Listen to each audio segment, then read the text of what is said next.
Hello and welcome to Evolve Yourself podcast. I'm Lahaina. I'm a confidence coach and I'll be your host. This is a space for thought-provoking conversation in a variety of topics from healing and coaching modalities, spirituality, and health hacks, including entrepreneurial tips.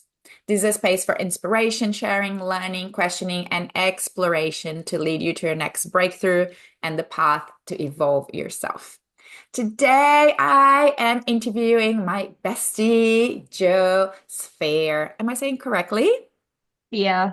Yeah, I love this surname, so fancy. Joe is literally known as the events queen. She's the director of Empire Events and Retreats. She's a six-figure entrepreneur, Amazon best-selling co-author, and qualified event specialist.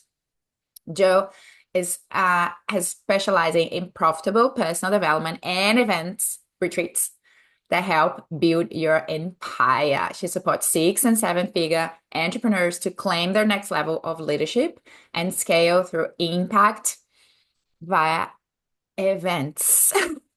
Did I say that correctly? Yes, amazing. Amazing. I am absolutely fascinated with your career progression. So I would love for you to share a little bit more with the audience. Yeah, what has been your journey to be? I know you've done different things in the past. So what have been your journey to arrive in this space in your career at the moment? Amazing. Thank you. Thanks for having me. And so for me, I finished year 12 and I didn't really know what I wanted to do. And so I went into a government traineeship doing business administration because my nan, who is someone I really looked up to, she'd worked in government and she suggested it to me. And she said, look, it's something that you can fall back on while you figure out what you want to do. So I went into a member of Parliament's office. And I learned, a lot of administration stuff, and I also went to TAFE and completed, certificate three in business admin back then. And it was just something that I was naturally really good at. Like I had a real attention for detail, and I've always been a really fast learner. So I just picked everything up really fast, and yeah, ended up staying in an administration type role for most of my career. Moved myself around different government departments, and then I went to some private organizations as well across the years and did a range of different things. And then when I moved to the Gold Coast, I went into another government job up in Brisbane and actually worked my way up there into more executive assistant roles and really helping in the executive support area. So yeah, then I found a job at the Gold Coast Council because I was traveling to Brisbane every day and I was like, look, I'm missing this amazing lifestyle that I really wanted to enjoy because I'm traveling so much up and down. And so, yeah, went into the Gold Coast Council, which was really great. I really learned a diverse range of different services that the City of Gold Coast Council provide to the Gold Coast. And eventually I was like, I'm really over like PA, EA work and administration, but I really enjoyed creating workshops and events and bringing the, team culture together for, end of year celebrations and things like that. And so I sneakily asked my employer to upskill me in events, and we managed to fit it into also being something that would support the business to grow.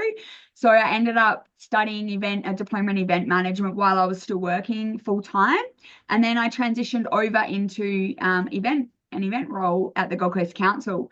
But I always had a real passion for party planning and really creating those memorable experiences. And so yeah, eventually I got into personal development and then left it all behind and started my own business. I think that was about 3 years ago now. Yeah, 3 years in December, I think I officially launched my first business, which is wild to think. And I've been full time in as an entrepreneur now for about 2.5 years. So that's the journey. Amazing. And in this short period of time, you have worked with some powerhouse entrepreneurs, and I would love to hear from you. What moment did you stop and tell yourself, like, this is what I'm meant to be doing? Because I think a lot of people feel lost in their careers and their life purpose. So I'd love to hear from you. Look, I've definitely had those moments, but I also believe that it's kind of an evolving truth. Like, I believe that I'm in a position now that I never really expected a year ago. And I'm sure in another year's time, I'm going to evolve and change. And I think my business will also do the same. So I think with events, it really made a lot of sense to me. One of my mentors helped me to see that, like, I actually went into the coaching and mentoring and transformation business at the start. And it got to a point where I was doing really well and I was loving helping my clients get their transformation, but I wasn't 100% fulfilled. Like there was still something in me that was like, oh, this isn't exactly fulfilling me in the way that I thought it was. There must be something else or something more that I should be doing.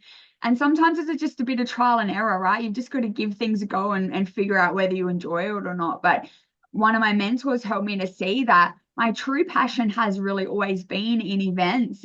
And it's actually something that I'm so naturally good at that I didn't even really see that could potentially be something that I could be paid for or that I could actually make my business based on. Because nobody else within our industry was really doing what I'm doing now in terms of just pure event management and event strategy, especially within the personal development industry. So once he helped me see that, and then I realized, oh my gosh, there's just this massive gap in the market. Nobody else is really doing this or has my particular set of skills. And then it was like that light bulb moment of like, wow, okay, that's what I need to be doing. Like, it's something that I love to do. It's something that's really needed. And it's also something that I can be paid well for. So it really ticked all the boxes.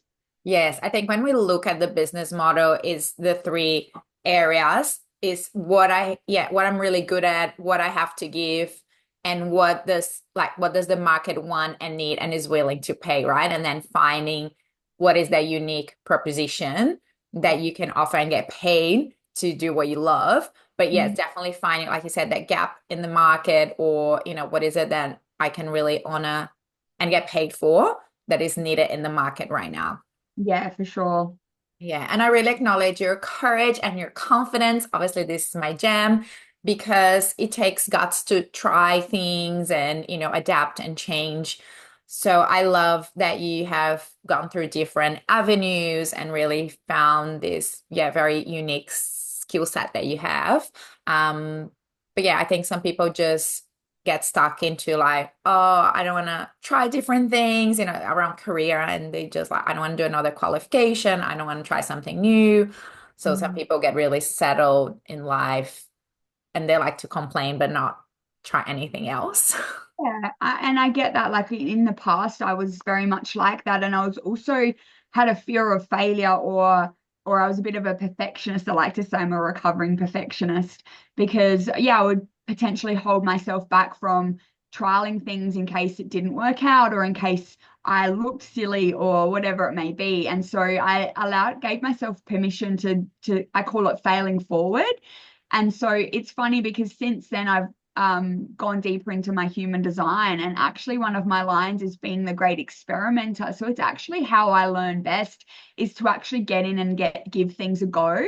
Because what that does is it gives me real life data and feedback around what worked, what didn't work. And so instead of seeing it as failure, I now see it as like such a great lesson and so much great information that I can use to refine and to improve and to actually get myself one step closer to where I actually really want to go. So yeah, it's very liberating when you can get to that point. Yeah, and I have the same in my human design, and that's why it's so amazing when you start doing this self-assessment because yeah, when I realized that I felt so seen and understood, I'm like, yeah, I love to try things and take action, and that's how I learn and that's how I teach as well. So I think we have that in common is that like go-getter attitude and like, let me try this and see what happens. Yeah, let's just fuck around and find out, right? Exactly. And, when I talk to my clients or friends that have more fear, I'm like, my tip is I always look at what can work out, like what's possible, have that vision about, oh, if this works out, what's going to allow me to experience instead of thinking of all the things that could go wrong. So I think, yeah, some people get really caught up in the fear and all the things that you can fail. Yeah. I like to think, all the amazing things that I can experience. Yeah, for sure. I think it's giving yourself that permission, like you said. And one of our mentors says, all fear is just the fear of feeling. And so often we're our biggest critic. And so, maybe we post something and, we've spelt something wrong and we're like, oh my God, people are going to judge me. Most of the time, people are too worried about themselves that they're not really focusing on what you've got wrong. So yeah, it's just, yeah, giving ourselves that permission to be perfectly imperfect. Exactly. I love that. And going back to how you help, I know you love working with very ambitious leaders in the industry and people that are in the game. What is the one piece of advice that you feel like you find yourself giving over and over again? Um, I think, yeah, with what I do, I work with two kinds of different levels of entrepreneurs. Some of them are already very well established, very well successful, maybe 7+ figures. And what they really just need is the support to run their events more effectively and more, what's the word? At a more expert level. So like the team's really looked after and everything's running really smoothly. And then there's the other level of entrepreneur who, they've got a good foundation and they're, maybe have been in business a little while and they're ready to take that next step. They're ready to level up and they love the in-person experience and they know and they've seen how quickly their business can amplify and elevate when they start to really show up and be seen in the authority of running an event themselves. So the biggest piece of advice that I generally give to those people who are really starting out is it's the courage piece, I believe. It's like, yes, fears are going to come up. Yes, you may stumble on your words. Yes, maybe no one will turn up. Like there's all these common fears around running events that I find people have. And it's really just about you've got to be willing to take a bit of a risk because like any new venture or any new step in business, it's not always going to work out. And so we need to really trust ourselves and be like, okay, look, no matter what the outcome here, I know I'm going to get those lessons and I'm going to get that growth. And there's so many intangible benefits to running events. It's not just about the profits or how many people show up or the business benefits. They're definitely there, but I find that it's more the internal shifts that need to occur to really be seen in that light and to really claim and own what you're here to do. So it's that courage piece that I find is the most beneficial. Yeah, amazing. And like you said, is an internal growth. Obviously, it's external as well because it's an event, but yeah, it's that internal growth into their own leadership, into their own confidence and courage piece. And yeah, being willing to, like we said, fail forward because every time we do something new, it's a learning progress, right? So maybe the first event that you run is not going to be the most amazing one. You might not have as many people as you want and things like that. But yeah, it's definitely an investment in the long term. Yeah, yeah. And I think it's because it can be scary. Public speaking is one thing that people fear more than death. And I think that's why events are so powerful, is because it really takes somebody who has a lot of courage to really lean into that. And not everyone does have that. Not everyone is willing to go all in or take that risk. And so the people who do, they're really seen as a leader. Yeah, it's such an initiation, isn't it? It is, yeah. Even me, every event that I run, I find different pieces come forward and different parts of myself get to be reclaimed. And yeah, it can be really powerful when you come at it from that lens as well. Yeah, you get to expand your capacity because I still hear the most famous people saying every time I step on stage, I still get nervous. So it's not that it goes away, but you definitely expand your capacity to lead and to be seen and to speak. Yeah, definitely. Beautiful. And is that a secret sauce for turning a regular event into an unforgettable empire building experience? Yeah, look, what I like to do with my clients is really sit down and figure out the event concept or the real deeper intention as to why you're running it. And I find that there's probably like a personal intention that can be woven into it. Like, what is it? What is the edge for you? How are you going to grow and expand as a leader and a facilitator? I like to make it mostly about the attendees though. So really focusing in on what do they need? What do they want to come and experience? How do you want them to feel while they're in the event? And what do you want them to say or feel or experience as they're leaving? And so when we can really get into understanding like what is it that you offer and your unique point of difference, and where does the event fit into that to make it really leveraged in the sense of like this is just a taste test of what you can actually provide your clients. Like the event itself, it can bring an amazing transformation, but also it's a way for you to showcase a piece of what you have to offer. And then the right people who are like, oh my God, I need more of that. Generally, they then want to continue the journey with you as well. So the secret sauce is to figure out what is your unique point of difference and how are you going to weave that into the event to give your attendees the most memorable experience and really a deep transmission of who you are and what you have to offer. Beautiful. I love that. It sounds like, yeah, two very strong pillars um, to get really clear from the beginning. Yeah. Yeah. And I'm curious, is there something really funny or hilarious that has happened to one of your events? Oh my gosh. I'm sure there has. Like, I've worked with some pretty wild people, and it's great because so many of them, like, I just get to be 100% myself. I'm a bit of a, a bit playful and a bit of a dickhead, and I like to swear.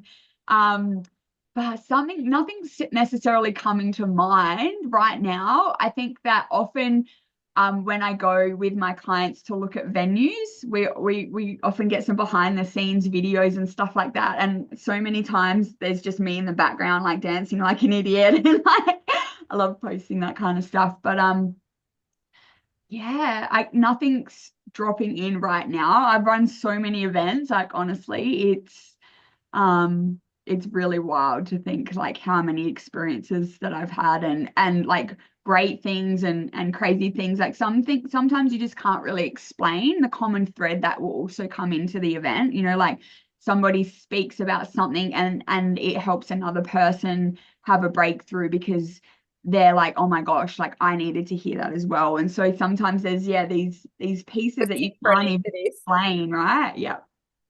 Yeah, we have worked together in a few events, and I can vouch for the fun and the dancing and the silliness.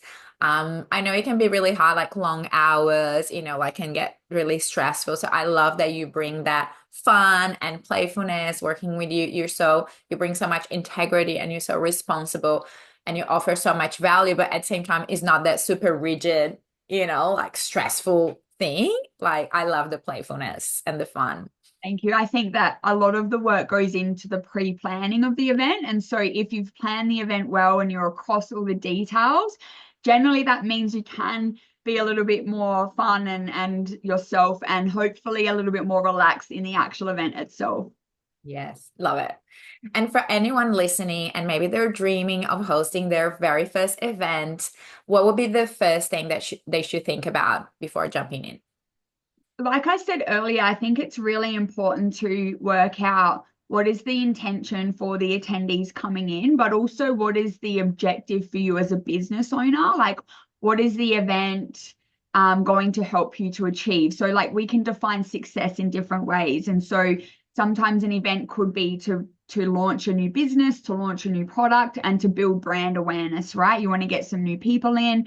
It could be to sell, invite, or offer people to your next step, your next offering or product or service as well. It could be you just want to build community and you want to bring in a lot of people, so you run a big free event. So it's really being clear on what is the business objective for you, because sometimes the events themselves aren't necessarily a big money maker. So you really need to be clear around like, okay, well, how does this fit into my business model moving forward?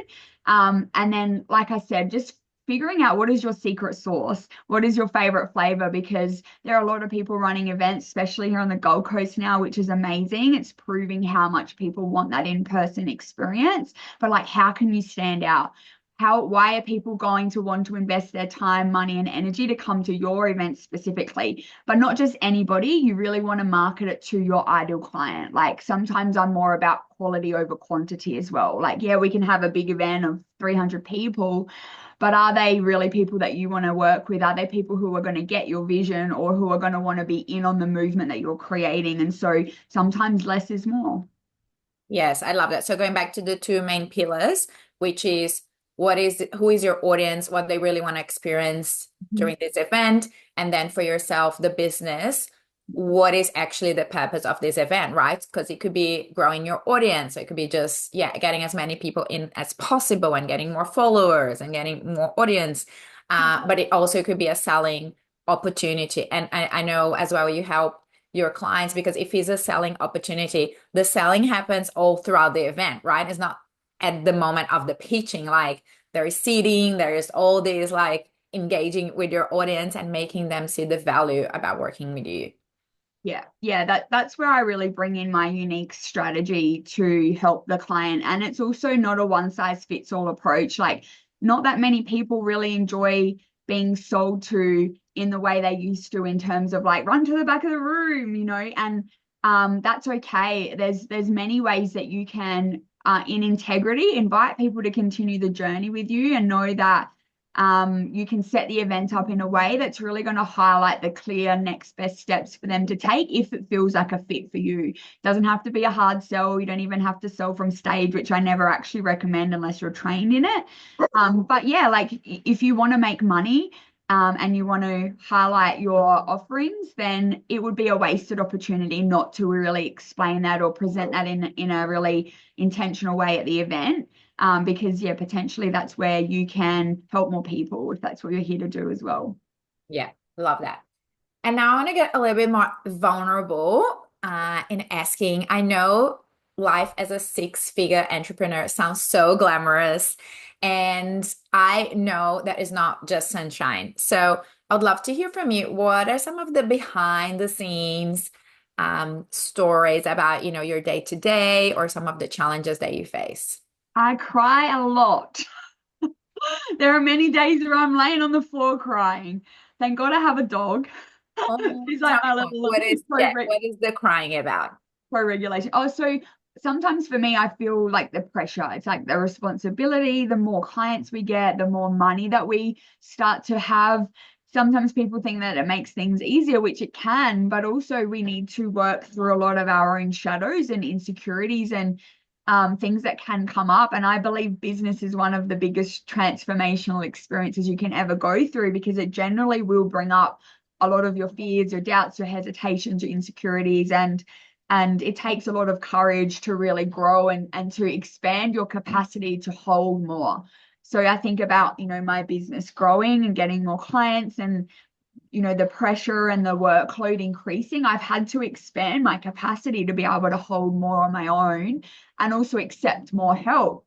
So for me, part of that journey has been like in the past, it was easier just to do things on my own. And so also building that trust that I trust myself enough to bring somebody on to assist me, that I can guide them in the right way. And also, I trust that I can not need to micromanage them and that they're going to be able to uphold, the standard or the level of delivery that I like. So, I think sometimes the emotion also can come from the loneliness of it.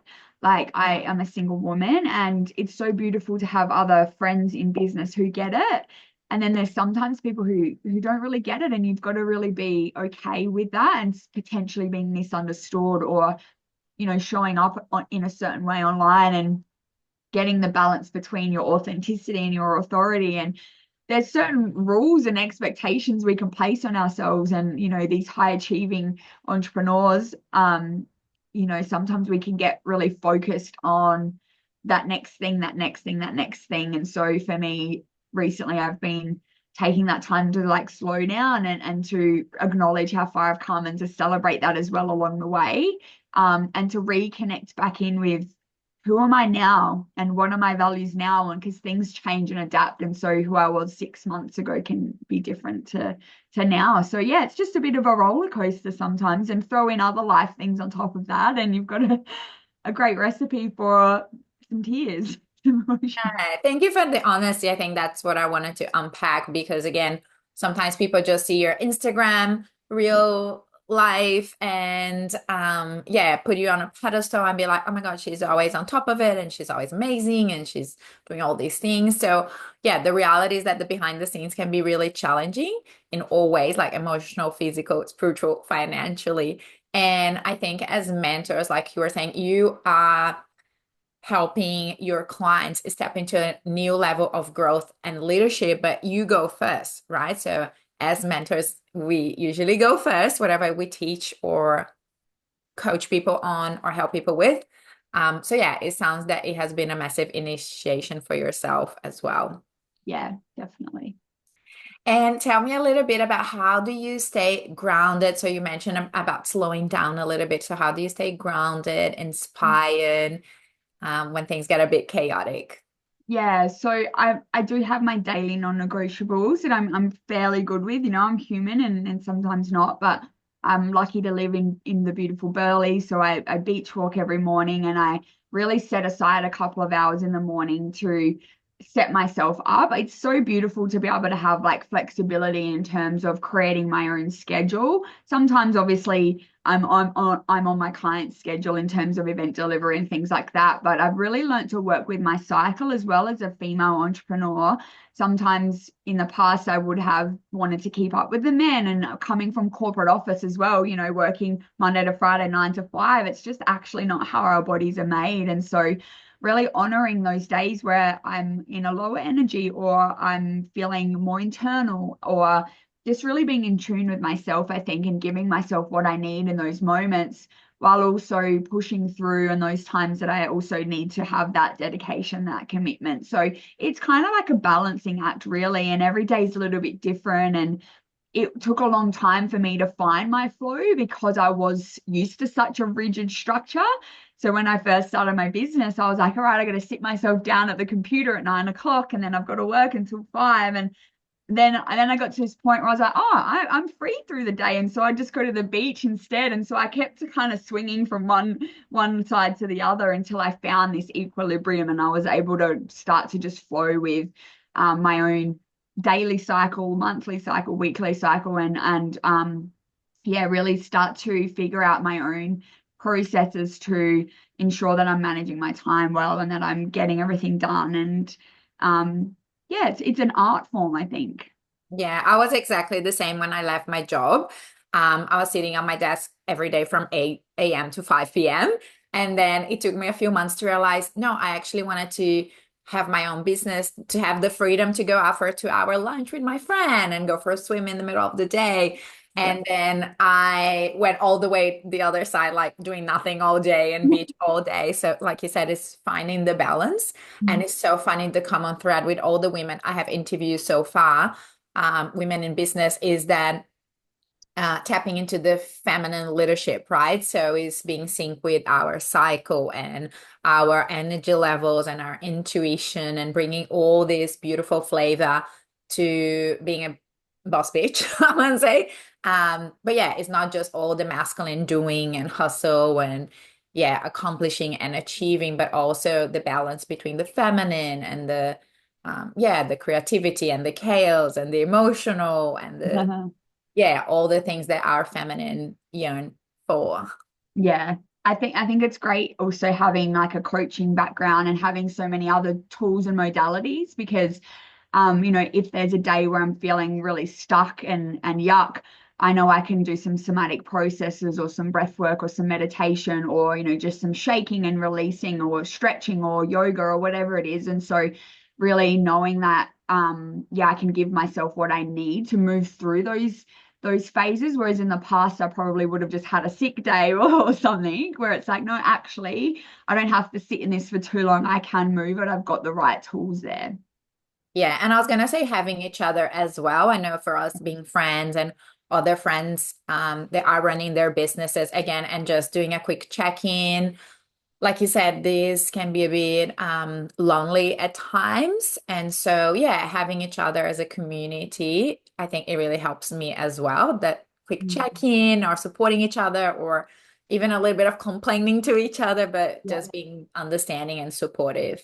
Yeah, we need that as women, that externally processing. So yeah, it's so great to just be able to be like, can I just vent to you for now? Yes, yes, exactly. So, are you ready for a quick fire round? Yes, let's do it. What is one thing that you always pack for an event or retreat? My the first thing that came to my mind was my clipboard. but I also have like a little whiteboard where I hold up for how like the timekeeping. So I'll put like then when there's 10 minutes left, like I love that thing. My thing at the back of the room. I've seen it. It's so good. It's amazing. Yeah, I love it. What is your favorite guilty pleasure after an event? How do you treat yourself? Oh, I would say I like to go to like a soak. We actually did that this week to give back to my body. Because standing all day and running around all day, like my body can get quite sore and whatnot. So generally it's that or a massage. Yeah, so soak is a bathhouse, so you can have sauna, jacuzzi, ice Yeah, bath. Yeah, amazing. So either that or a massage. Sounds perfect. yeah. What is the best piece of advice that you ever received? Again, it just comes back to the courage. Like I I think it's like courage precedes no sorry what's the saying? Action precedes Action confidence. precedes So confidence. Yeah. it's like you've got to just take the action before you're going to feel good about it. And so sometimes we wait until we feel good to take the action where it doesn't work that way. It's like you've actually just got to do the thing and then the confidence comes after. Yes, I love that. I talk about that all the time, is moving from your head because the head will create so many stories and challenges and what ifs, and taking action, right? And yeah, proving to yourself that you can actually do the thing. And like we said, even if it's a failure, failure only means that you didn't accomplish the way that you wanted, right? So the outcome was not exactly what you wanted, but is still a way to gather feedback and learn and try something different next time. So I love that. Totally agree. And finally, where can people connect with you further to maybe learn more about how you can help them run an event? Or is there anything else that you would like to offer for the audience? Amazing. Thank you. So I'm an in-person girly. I'm on the Gold Coast. So come to an event, come see me, come say hello. But secondary, I love to hang out on Instagram. So my Instagram is at jojo_spehr, Spehr. And if you're wanting to run an event and you don't know where to start, or maybe you run some events and you're just like, I want to take it to the next level, reach out to me, just have a chat. I'm always happy to offer free advice in terms of venues or ideas or even voice note back and forward. Often people just reach out and message me and ask me questions. And so I'm always just happy to help in any way that I can. And then if you're ready and at that stage where you're really ready to go all in, then we can have a chat about how I can support that as well. Perfect. I'll make sure to add your Insta to podcast notes. I know you're very generous with your time. So yeah, I know you love taking people for coffee or a beach walk to brainstorm ideas. So if anyone in the audience is in Gold Coast, reach out to Joe to meet her in person. But if you're anywhere else, yeah, just make sure to stalk her Insta. Yeah. Uh, and I say, do travel a lot for events too. So, if you're interstate or international, that doesn't put a barrier perfect. to. Yeah, I just realized you've been, tell us a little bit about last year. You've been a few places for work and pleasure. Where have you? Yeah. Well, we went to Egypt together, obviously, which was amazing. That was a pleasure. And I've done two Australia tours this year with a client of mine. So that's Sydney, Gold Coast, Melbourne. We've been there twice. I also, yeah, have helped other clients run events, but mostly on the Gold Coast, but I've been to Bali a couple of times to run some intensives. I went to Uluru and ran a business retreat conference there earlier in the year as well. So had a lot of travel. It's been really amazing. That's absolutely amazing. And that's one of my passions, which is travel. And if we can travel for work to get paid and do what we love and help clients, that sounds absolutely amazing. Yes, you could just be my photographer and come with me everywhere. We'll Yeah, go together. let's do it. Is there anything that you want to share before we complete today? I just want to say thank you so much. And if anyone out there is interested in working with Lahina, she's honestly got the most beautiful energy. She is literally what you see is what you get, and she shows up in her magic and just in her body and in her confidence 100% of the time, 24/7. It's like no one I've ever seen before. So I really respect and honor you, and thank you so much for your time and having me on. Thank you so much. And thank you to our audience. I'll see you next time.